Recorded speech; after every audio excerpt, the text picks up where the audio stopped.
दरम्यान प्रदीप पुरोहित यांच्या वक्तव्याविरोधात काँग्रेस नेते यावेळेस विजय वडेट्टीवार चांगलेच आक्रमक झालेत। त्यांनी निषेध केलाय। मोदींची तुलना शिवरायांशी करणं अयोग्य असल्याचं आदित्य ठाकरे म्हणतायत।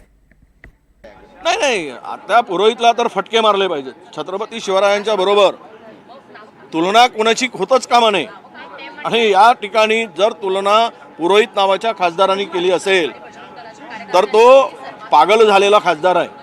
त्याला वेळेच्या इस्पितळामध्ये दाखल केलं पाहिजे आणि त्याला अरे इतका लाचार होऊ नका।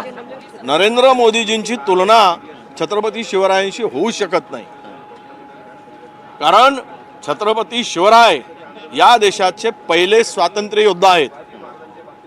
हा देश जुलमातून मुक्त करण्याचं काम कोणी केलं असेल तर ते छत्रपती शिवरायांनी केलंय।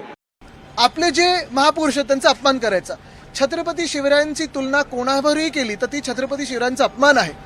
ज्या देशामध्ये ज्यांनी डिमॉनिटायझेशन केलं, देशात आपण पाहतोय मणिपूर सारखी घटना घडलेली अजून तिथे जात नाहीयेत। मला वाटतं त्यांची तुलना महाराजांबरोबर करणं हा महाराजांचा अपमान आहे। मी त्या खासदाराला सांगू इच्छितो की छत्रपती शिवाजी महाराज हे आमचे दैवत आहेत। त्यांच्यासारखं आधीही कोणी नव्हतं आणि आत्ताही कोणी नाही। हिम्मत असेल तर आम्ही जसं जय शिवराय बोलतो ना तसं तिथे म्हणून दाखवा, पण तुलना करू नका।